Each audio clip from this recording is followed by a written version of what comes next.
श्री स्वामी स्वरूपानंदाय नमः. स्वामी स्वरूपानंद यांच्या जीवनावरील चरित्रात्मक कादंबरी अमृतसिद्धी. लेखिका आहे मृणालिनी जोशी. प्रकरण पहिलं, पूर्वपीठिका, भाग 2. तिचं असलं कडक व्रताचरण पाहून सत्यन काकूंचा जीव वर खाली व्हायचा.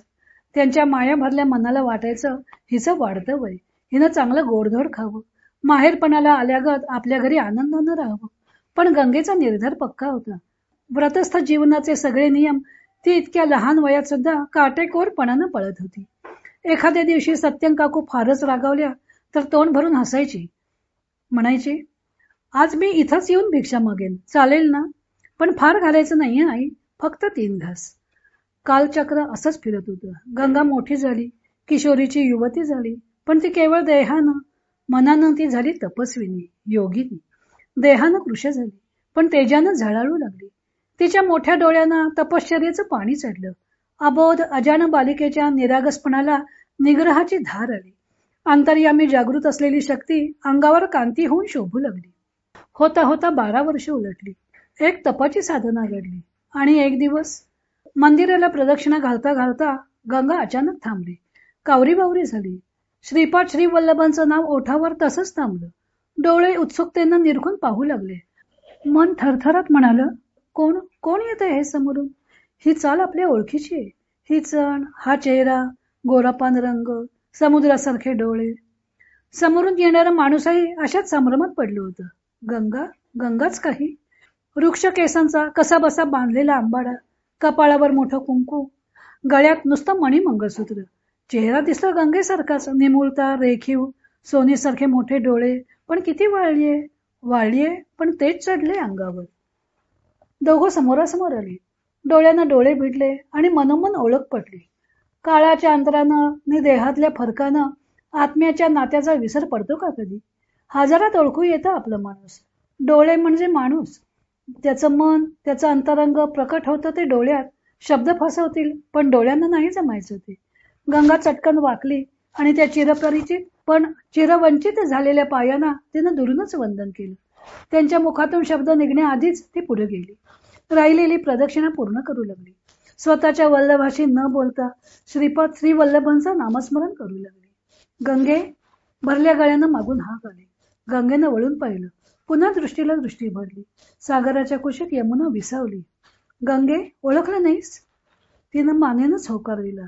मी न्यायला आलोय तुला. गंगेनं हातानं थांबायची खूण केली. मन कितीही वेडावलं असलं तरी व्रतात खंड पडून चालणार नव्हतं.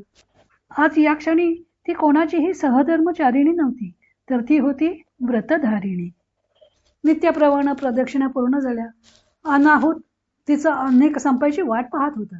त्याला कितीतरी बोलायचं होतं, विचारायचं होतं, सांगायचं होतं, पण गंगा तशीच मौन न मोडता देवळाबाहेर पडली. तिनं रोजच्यासारखी 4 घरं भिक्षा मागितली आणि मग ती घरी आली. तोपर्यंत तो तिच्या मागे मागे येत होता. पत्नी मागे पती चालत होता. सतीच्या सतीत्वानं ती अशी जगावेगळी सप्तपदी घडवली होती.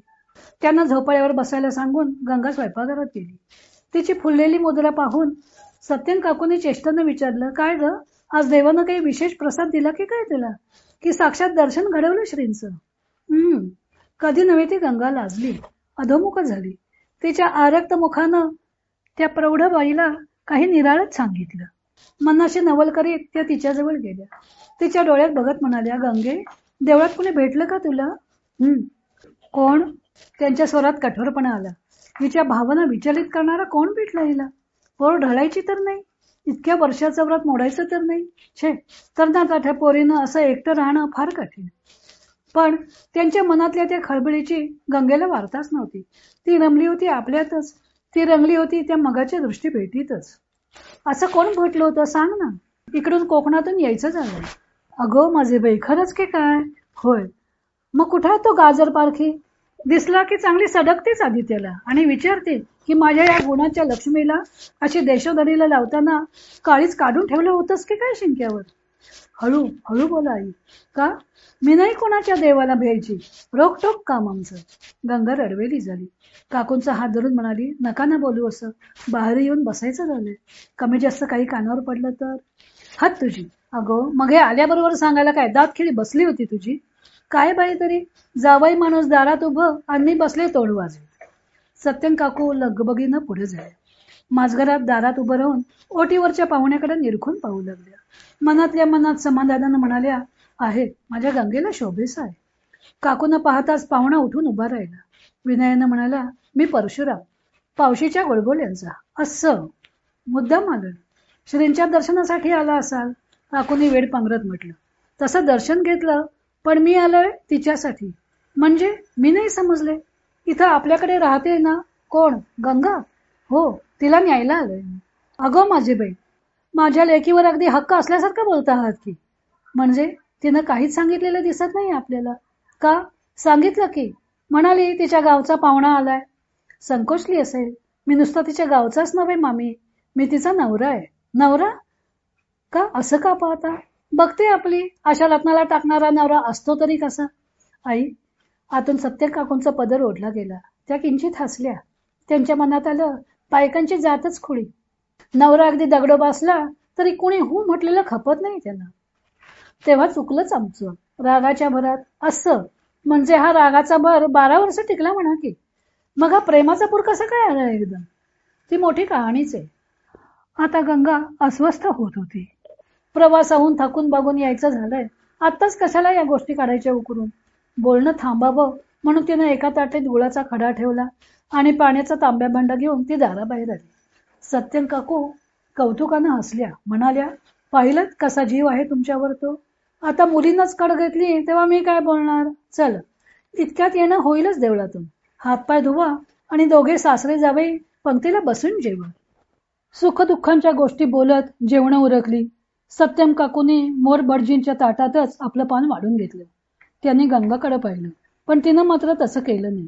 तो गमावलेला हक्क अजून मिळवायचा होता. व्रताची सांगता अद्याप व्हायची होती. तिनं पत्रावळीवर भिक्षेचं अन्न वाढून घेतलं आणि 2 घास खाल्ले. दुपारी पुन्हा तोच विषय निघाला. या दाम्पत्यानं आपल्या एकाकी पडलेल्या बायकोला आधार दिला म्हणून परशुराम पंतांनी पुन्हा पुन्हा त्यांना धन्यवाद दिले. त्यांच्या ऋणाचा कृतज्ञतेनं उल्लेख केला. तेव्हा मोरभटजी म्हणाले, आमचं राहू द्या हो पंत, तुम्ही इतकी वर्ष का आला नाहीत आणि आत्ताच का आलात याचा उलगडा करा. परशुराम पंतांनी माझघराच्या दाराकडे पाहिलं. त्यांना माहित होतं, दारात बसलेल्या सत्यम काकूंच्या आडोशाला बसून गंगा सगळं ऐकते. काय वाटेल तिला, काय म्हणेल ती.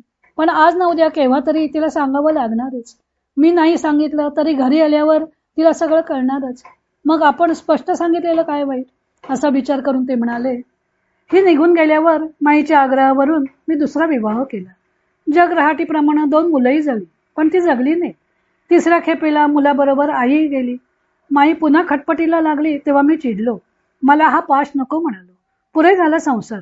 एकीची तशी वाट लागली, दुसरीची अशी. माझ्या नशिबात संसाराचं सुखच नाही. सुखाची अंगी लिहून दुःखच उभं राहतं पुढं. नाव सुद्धा काढू नका लग्नाचं. असं म्हणजे ती गेली म्हणून का गंगेची आठवण झाली? तसं नाही काकू, श्रींच्या पुढे खोटं नाही बोलणार. हिची आठवण सारखी यायची. कुठं गेली असेल, तिचं काय झालं असेल असं मनात यायचं.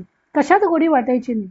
आपणच तिला घरात आणली आणि आपणच तिला माईच्या रागानं बाहेर काढली याची टोचणी सतत लागायची. पण हिचा शोध काढणार कसा, भेटायला जाणार कुठे? अहो मग आता कसे आला तिथं, की संन्यासाचा विचार करून वाडीला आलात? नाही मोरभटजी, संन्यासाचा नाही, संसाराचा विचार करूनच तुमच्या वाडीला आलो. मला दृष्टांत झाला. अगो माझे बाई, काय सांगता काय जावई बापू. खरंच झालं. ज्या दिवशी मी माईवर चिडलो, पुन्हा बोहल्यावर चढणार नाही म्हणून सांगितलं, त्याच्या दुसऱ्या दिवशी पहाटेला मला स्वप्न पडलं. कशाय वस्त्र परिधान केलेले तेजपुंज संन्यासी समोर दत्त म्हणून उभे राहिले. मी त्यांना नमस्कार करणार, तोच जरा रागानं ते म्हणाले, एकट्याचा नमस्कार नको आम्हाला, जोडप्यानं या पाया पडायला. पण स्वामी, कुटुंब निवर्तलं. खोटं नका बोलू. तुझ्या नावाचं कपाळभर कुंकू लिहून ती दत्ताची सेवा करते. पण कुठे स्वामी महाराज, वाडीला जा, त्या निष्पाप मुलीला मानानं घेऊन ये, सुखानं संसार कर. मी खडबडून जागा झालो. झोपेतूनच नव्हे तर अज्ञानाच्या निद्रेतूनही जागा झालो.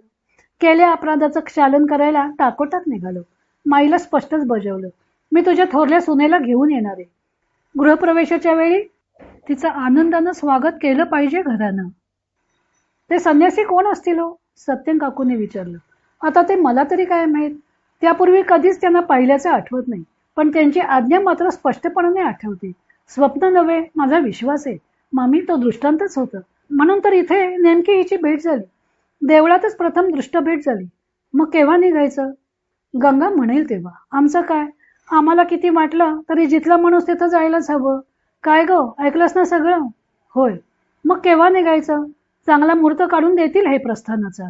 पण आई, आता आणखी कसला पण लावणार आहेस माझे बाई? पुरे झालं, न्यायला आलेच जावई बापू, आता जास्त ताणू नये आपण. तसं नव्हे, पण महाराजांचा आशीर्वाद घ्यायला हवा, त्यांची आज्ञा हवी, हत्तीच्या. एवढंच ना? मग जा, आत्ताच जाऊन या बघू. महाराजांनी गंगेला कुटीच्या दारातून आत येताच विचारलं, आज यावेळी कशी आलीस मुली? काही विशेष? गंगेला काय बोलावं ते कळेना. तिनं गोंधळून परशुराम पंतांकडे पाहिलं. तिला वाटलं हे धीटपणे पुढे होऊन महाराजांच्या पाया पडतील, म्हणतील मी हिला न्यायला आलोय, आज्ञा असावी. पण परशुराम पंतांचं गंगेकडे मुळीच लक्ष नव्हतं. ते डोळे विस्फारून महाराजांच्याकडे एकटक पाहत होते. बघता बघताच त्यांचे डोळे भरून आले. त्यांच्या अंगाला कंप सुटला, चेहरा घामानं डबरला. महाराजांच्या मुखावर मात्र स्मित हास्य विलसत होते. परशुराम पंत त्याच भावविवश अवस्थेत पुढे झाले. महाराजांच्या पायावर लोळण घेऊन स्फुंदू लागले. दाटल्या कंठानं म्हणाले, मी मी आलोय महाराज, आपल्या आज्ञेप्रमाणे हिला परत न्यायला आलोय. गंगा हा सारा प्रकार अवाक होऊन पाहत होती. हे काय, महाराजांची आणि यांची ओळख कुठली, केव्हाची? परशुराम पंत बोलतच होते. महाराज, तिला सांगावं, झालं गेलं विसरून जा म्हणावं, आपल्या आज्ञेशिवाय यायची नाही ती. अरे हो हो, आज इतका अधीर झाला आहेस बेटा, पण आम्ही दृष्टांत देऊन सांगेपर्यंत काही यावंसं नाही वाटलं तुला. चुकलं महाराज, क्षमा करावी. आम्ही कोण क्षमा करणार? गंगामाईच्या तपस्येनं श्रीनं आपलंसं करून घेतलं आहे तिनं. त्यांच्याच आदेशानं मी तुला सूचना केली. काय रे, पण अजून काही जोडप्यानं नमस्कार केला नाहीत मला. गंगा गालातल्या गालात हसली. म्हणजे महाराजांनीच दृष्टांत दिला होता म्हणायचं. दोघांनी मग बरोबरच नमस्कार केला.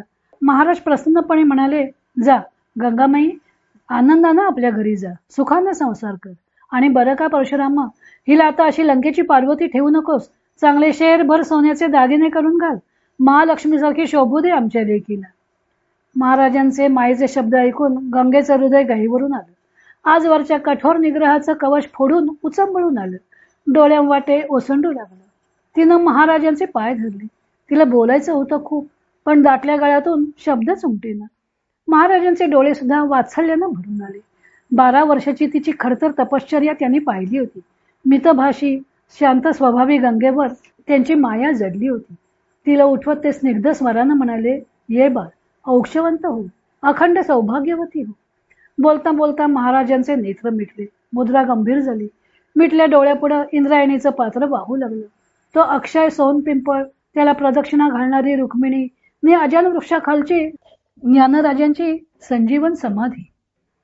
महाराजांच्या मुखातून अचानक धीर गंभीर भविष्यवाणी उच्चारली गेली. तुमचा संसार सोन्याचा होईल. प्रत्यक्ष परमेश्वराचा वास तुमच्या कुळात होईल. गंगामाईनं केलेल्या नामस्मरणाच्या पुण्याईला तुमच्या सुकृताची जोड मिळेल. वंशाची कीर्ती दिगंध करणारा महात्मा तुमच्या घरात जन्माला येईल. परशुराम पंतांच्या कानावर आत्ताही इतक्या वर्षांनी ते शब्द जसेच्या तसे पडले. दत्ताचं दर्शन, गंगेचं अवतरण आणि ही अशरीरी वाणी. आजचा दिवस अपूर्व दिसतोय. पंतांची खात्रीच पटली. यात निश्चितच अर्थ आहे. माझघराला लागूनच असलेल्या बाळंतणीच्या खोलीत गडबड चालली. विष्णूची बायको धाकटी सुनबाई, तिन्ही सांजेची वेळ झाली. पंतांनी उठून आपल्या हातानं नंदादीपात तेल घातलं. वाट पुढे सारली. तुपाचं निरांजन उजळलं आणि आरतीचं तबक घेऊन ते आरती म्हणू लागली. सुखकर्ता दुःखहर्ता वार्ता विघ्नाची, नुरवी पुरवी प्रेम कृपा जयाची. श्री गणपतीची आरती झाली. दुर्गे दुर्गट भारी म्हणून देवीची आरती केली आणि दत्तगुरूंची आरती सुरू झाली. कृष्णा पंचगंगा संगम बहुथोर, उत्तर वाहिनी तीर्थ अपार, औदुंबर सावित्री पुष्टी निर्धार, तेथे स्वपदी तुझे आनंद सार. जय देव जय सद्गुरुवर्या, नरसिंह सरस्वती न कळे तवचर्या. जय देव. आरतीचं तबक देवापुढे ठेवून परशुराम पंतांनी साष्टांग नमस्कार घातला. तोच नवजात अर्भकाचा कोमल रुदनस्वर कानी आला. ट्याहा ट्याहा ट्याहा. रुक्मिणीची सुटका झाली. बाळ जन्माला आलं. मार्गशीर्ष वद्य द्वादशी, शके 1825. दिनांक 15 डिसेंबर 1903 महाराजांची भविष्यवाणी बालरूप घेऊन अवतरली. परशुराम पंतांनी डोळे पुसले. अंतःकरणात उसळणाऱ्या आनंदाच्या उर्मी कशाबशा आवरत ते उद्गारले, गंगे गंगे तू हवी होतीस. तुझ्या पुण्याईनं लाभलेल्या या ठेव्याचं जतन करायला तू इथं हवी होतीस. गंगे गंगे. परशुराम पंतांची हाक ऐकून गंगामाई मंदस्मित करत म्हणल्या, इकडे दिसत नाही पण मी इथेच आहे हो, माझ्या बाळावर पाखर घालून. इथं अगदी पाळण्याजवळ उभी आहे. देहानं नाही पण चैतन्य रूपानं. त्याच्याबरोबरच राहणार आहे. आपण त्याची चिंता करू नये बरं. अगदी निश्चिंत असावं. सद्गुरु कृपेनं सारं अमृतमय होईल. महाराजांचं मनोगत सिद्धीला जाईल. आता या पुढील चरित्र आपण पुढच्या भागामध्ये पाहूया. हरिओम तत्सत.